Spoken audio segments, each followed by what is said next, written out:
jätsin 12. klassi pooleli omal ajal, et minna katuseid paigaldama, tegema.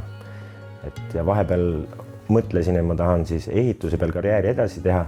Läksin ka veel, lõpetasin uuesti 12. ära, et ma saaksin edasi teha, aga siis ma ikkagi nägin, et see pole minu jaoks. Tänaseks igapäevaselt ma juba tegelen oma pagaritoodetega, pagaritoodete väljamõtlemisega, küpsetamisega. Kool oli minu jaoks nagu hüppelaud, et mis aitas mul saada kiiremini sinna, kuhu ma soovin, kui ma oleks omal käel jõudnud. Et minnes pagariks õppimas, siis ma vähendasin tunduvalt oma eelmist eriala. Siis kui olid õppepäevad, et nagu tsükliõppes, et siis käisin õppimas, kui vaja oli, siis küpsetasin ja siis tänu sellele jäigi selle ehituse peale ja nii vähe aega, et ma nägin, et ma pean sellest loobuma. Mulle ei meeldi, kui minul asjad venivad ja ma ei taha nagu teistel ka venitada.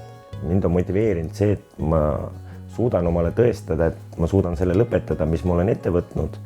Plus pagari osas on see, et kuna ma olen ise nii suur huviline sellele, et siis ma ei taha isegi ühtegi päeva ega tundi loobuda õppimisest. Õnnestus käia siis Erasmuse raames 6 aega Iirimaal praktikal. Nende tehnoloogiad ja küpsetamisviisid on natukene teistsugused, kui meie oleme siinpool harjunud. Et öeldi, et kui otsustan, et kooli lõpetan, et tahan, siis pakuti tööd, et võin Iirimaale kolida ja tööle minna.